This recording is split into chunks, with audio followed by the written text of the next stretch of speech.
Midnight. Nama itu yang sering diingat kalau lagi bahas scene balap liar di Jepang. Tapi ada satu hal yang perlu kalian ketahui. Kisah dari Midnight nggak seperti yang diceritakan di banyak media. Cerita yang beredar sekarang ini, mayoritas udah dikasih bumbu secara terus-menerus sehingga terdapat banyak ketidaksesuaian. Kami jabarkan fakta-fakta yang bersumber dari majalah dan sumber dari internet yang sudah di-compare untuk mengetahui valid atau enggaknya informasi tersebut, yang mungkin akan mengubah pandangan kalian tentang Midnight. Kita mulai dari berdirinya Midnight. Midnight atau Mido Naito sendiri berdiri bukan di tahun 1987, melainkan di tahun 1982. Lebih spesifik lagi, diperkirakan bulan April tahun 1982. Tim itu bukan hadir dalam semalam seperti kisah Bandung Bondowoso yang ngebikin Candi Prambanan dalam satu malam. Tapi memang ada cerita yang cukup panjang. Kala itu, Yoshida-san merupakan anggota junior dari salah satu tim balap liar yang lebih tua, yang bernama American Car Club atau biasa disebut juga ACC. American Car Club sendiri beranggotakan orang-orang yang punya kecintaan terhadap mobil import, terutama mobil bikinan Amerika. Walaupun beberapa mobil anggotanya juga ada sih yang bikinan Jepang maupun Eropa, tapi sifatnya hanya dijadikan sebagai secondary car. Dan tim itu udah terkenal duluan sebagai salah satu penguasa trek Tomei, dan aktif dalam mengikuti event drag race di Jepang pada era 70-an hingga 80-an. Setelah berada beberapa tahun di American Car Club, Yoshida-san yang waktu itu masih muda banget memutuskan untuk keluar dan berencana untuk membentuk tim sendiri karena ambisinya untuk jadi street racer tercepat di Jepang. Kemudian impian itu dia wujudkan dengan membentuk Midnight. Pendiri dari Midnight itu sebenarnya ada 4 orang, yaitu Terazawa-san yang cukup misterius, Masayuki Kato, Toshiko Yamada yang terkenal dengan mobil Nissan S130Z, dan Eiji Yoshida yang pakai mobil Porsche 930. Mereka berempat sendiri sebelumnya udah saling kenal karena sama-sama suka ngebut di Tomei. Tapi memang yang punya andil besar dalam terbentuknya Midnight adalah Yoshida-san yang kemudian hari didaulat menjadi ketua Midnight. Kemudian Kato-san jadi wakil ketua dan Yamada-san jadi orang yang bisa dibilang bertindak sebagai penasihat tim itu. Fun fact, Yoshida-san juga diketahui dekat dengan tim lain yang berlaga di Tomei, yaitu Autobahn Racing, yang mayoritas beranggotakan orang-orang yang bermobil Porsche.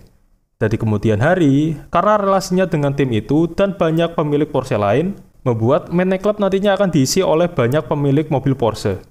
Pada awal-awal berdirinya Midnight pada periode tahun 1982 hingga 1985, mereka aktif rolling di trek Daisan Keihin dan Tomei, tapi lebih sering main di Tomei. Sesekali mereka juga mencatatkan top speed yang mencengangkan. Pada awal tahun 80-an itu aja, rata-rata mobil anggota Midnight bisa meraih top speed hingga 250-an km per jam. Dan di situ sebenarnya mereka udah mulai terkenal di kalangan Kaido Resa di Tomei. Di tahun 1984, anggota mereka yang awalnya cuma 4 bertambah jadi kurang lebih 13 anggota yang diisi mobil-mobil Porsche, Nissan, dan Mazda. Pada masa awal-awal berdirinya, mereka rutin berkumpul di sebuah restoran yang bernama Royal House Restaurant, tapi entah di cabang yang di daerah mana.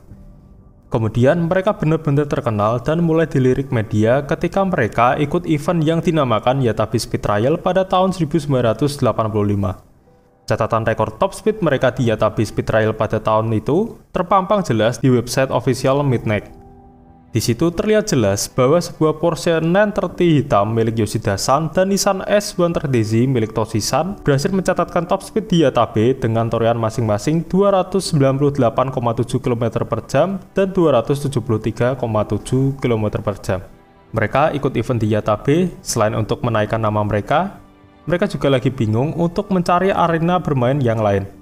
Sebelum event Yatabe Speed Trial berlangsung, terjadi tragedi besar yang benar-benar berdarah di Tomei, di mana pada waktu itu ada salah satu mobil Kaido Resa entah dari tim yang mana lagi ngejar top speed di sana, dan apesnya kehilangan kendali hingga menabrak orang-orang yang menonton di pinggir jalan. Sebagai gambaran gilanya Tomei di tahun 80-an itu, puncaknya di setiap malam Sabtu dan malam Minggu, Di malam itu, bisa ada ratusan bahkan ribuan mobil milik Kaido Reisa yang turun. Estimasinya segitu banyak karena emang nggak kehitung. Entah itu rolling, ngejar top speed, atau cuma nonton aja. Di Tommaso Pantera ada, Nissan S130Z dan S30Z ada, RX-7 ada, bahkan Ferrari juga sesekali nongol di sana. Biasanya mereka suka kumpul di Ebina Service Area. Tapi kalau di Ebina udah penuh, mereka nekat menepikan mobil di pinggir jalan. Kemudian keluar dari mobil untuk menonton aksi kebut-kebutan di sana. Sebenarnya juga udah banyak kejadian mobil Kaido Reisa yang kehilangan kendali terus nubruk penonton. Tapi kejadian di tahun 1985 itu dianggap kejadian yang paling parah. Sehingga kepolisian Jepang makin tegas dalam memberantas keberadaan Kaido Reisa di Tomei. Yang kemudian berefek ke eksodus besar-besaran para Kaido Reisa yang biasa main di Tomei ke Shuto Expressway, termasuk Midnight. Tapi ada versi cerita lain di mana sebenarnya Midnight itu udah main di Shuto Expressway sejak tahun 1983, bersamaan dengan waktu di mana mereka turun di Tomei.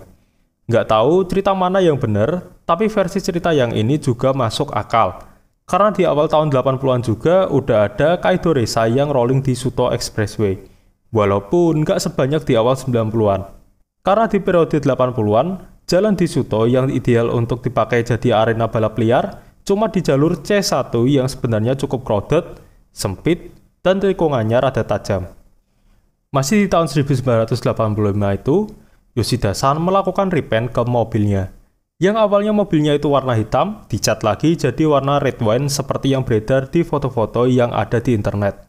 Dan di tahun 90-an, karena koneksinya dengan Porsche, mobil 930 itu sempat dibawa ke Weisach Research and Development Center untuk disempurnakan lagi.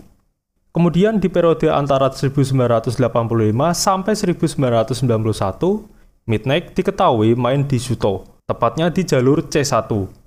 Untuk dapat cocok dengan trek C1 yang rada sempit dan belokannya tajam-tajam itu, selain mengupgrade mesin, para anggota Midnight juga merombak setelan kaki-kaki mereka supaya lebih lincah ketika dibawa belok.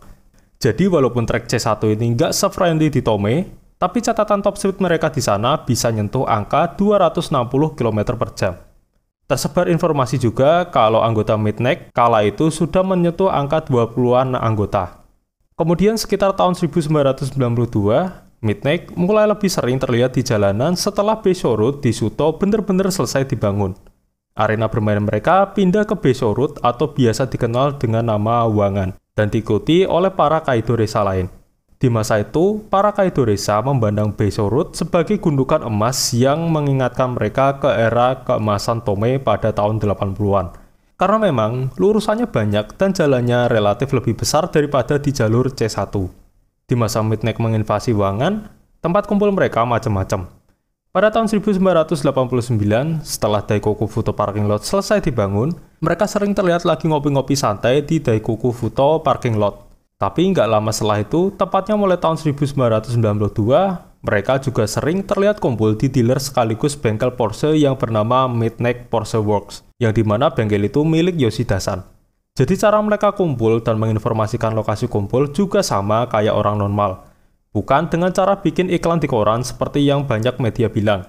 Lagi pula nggak masuk akal juga kan? Sekarang coba kalian bayangin, kalau kalian yang bikin iklan, semisal kayak gini. Dijual tas bagus. Kalau mau beli, temui saya di Daikoku Futo Parking Lot malam minggu jam 11 malam. Kira-kira dengan iklan kayak gitu, yang bakalan datang itu anggota Midnight atau polisi. Dengan iklan yang mencurigakan kayak gitu, kalian selaku pemasang iklan bakalan dikira COD SAP, bukan kumpul buat rolling. Dan di sisi lain, penerbit koran juga nggak mau nerima iklan nggak jelas kayak gitu. Dengan adanya Beisho Road atau Wangan di jaringan jalan bebas hambatan Shuto, seolah-olah menggoda para Kaido Reisa untuk ngebut di sana. Rumornya, top speed yang bisa diraih oleh anggota Midnight mencapai 320 km per jam. Beberapa orang bahkan bilang kalau bisa nyentuh 340 km per jam. Dan ada satu yang menarik nih. Ada salah satu urban legend yang beredar di antara Kaido Reisa di sana waktu itu, yaitu tentang raihan top speed sebuah mobil Toyota Supra MK3 milik salah satu anggota Midnight, yang bisa nyentuh top speed 360 km per jam. Mobil milik anggota Midnight memang kenceng-kenceng, karena mereka benar-benar selektif dalam memilih anggota. Bahkan syaratnya cukup berat waktu itu. Di awal-awal mereka berdiri, orang yang mau join mobilnya harus sanggup nembus speed 200 km per jam. Dan waktu mereka pindah keuangan, persyaratannya dinaikin. Orang yang pengen join mobilnya harus sanggup menembus speed 250 km per jam. Dan untuk tahu mobil itu benar-benar capable untuk nyentuh speed yang jadi syarat mutlak itu, pada saat proses perekrutan akan diawasi oleh Yoshida-san. Mereka biasanya akan melakukan proses interview untuk memastikan kalau calon anggota itu bisa tanggung jawab dengan aksinya di jalanan nanti. Kalau ketua dan senior di sana setuju untuk menerima calon anggota tersebut, maka akan diberi stiker warna pink yang ditaruh di bumper mobil sebagai tanda kalau mereka adalah anggota magang. Dalam masa magang yang biasanya berjalan selama 1-5 tahun itu, akan dites berbagai macam dan dievaluasi, baik itu masalah performa mobil dan attitude. Termasuk tes top speed tadi. Kalau lulus tesnya, dapat stiker warna abu-abu di bumper dan dapat stiker gede yang nempel di kaca depan mobil.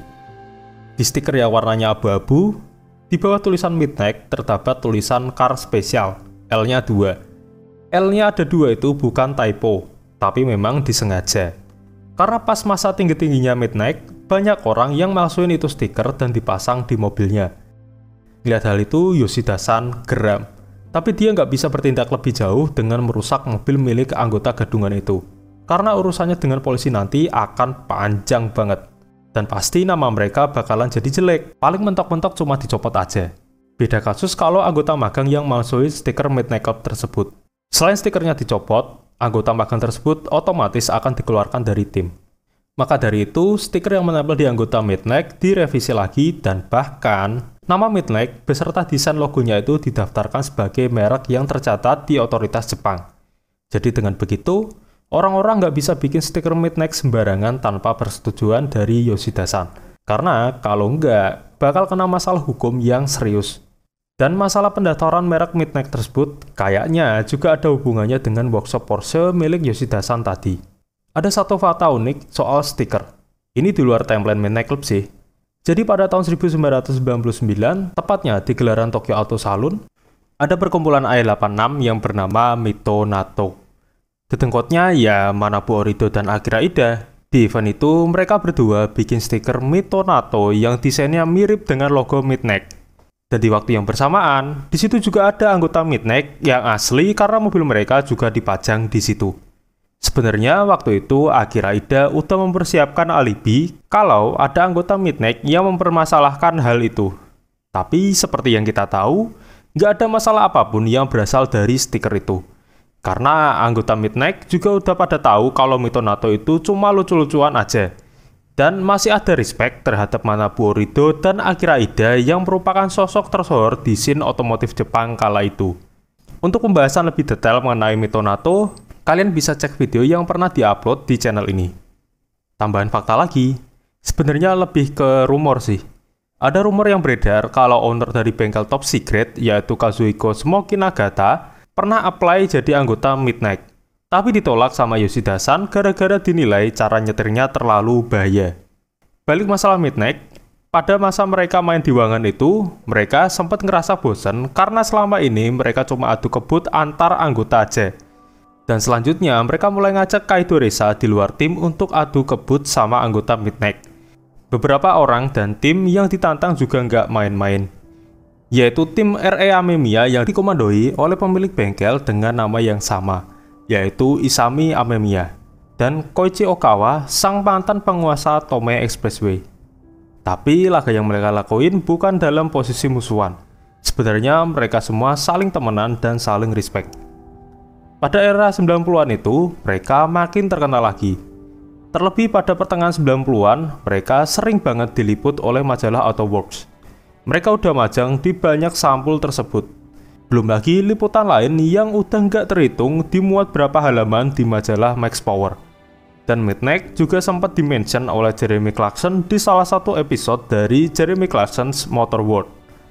Puncaknya adalah pada saat mereka terjun di Yatabe tahun 95. Hampir semua anggota Midnight ikut. Kala itu juga banyak majalah yang ngeliput, kayak Option, Autoworks, dan Carboy. Rekor yang ditorehkan oleh mobil milik anggota Midnight Club tersebut juga nggak main-main. Pada periode itu mulai mencuat lebih banyak mobil dan nama yang dikonfirmasi merupakan anggota dari Midnight selain keempat founding father yang kami sebutkan di awal video ini. Di antaranya adalah yang pertama Masamichi Uwabo, owner dari bengkel Upflug dengan mobil Porsche 930 warna pink. Sato-san yang punya mobil Porsche 964 racikan Promoted. Ryo Nagaoka, pemilik mobil Nissan Skyline R32 warna biru. Yang keempat adalah Porsche 930 dengan Aerokit 935 yang merupakan mobil demo milik bengkel Warm Buckner yang kami belum nemu nama ownernya siapa.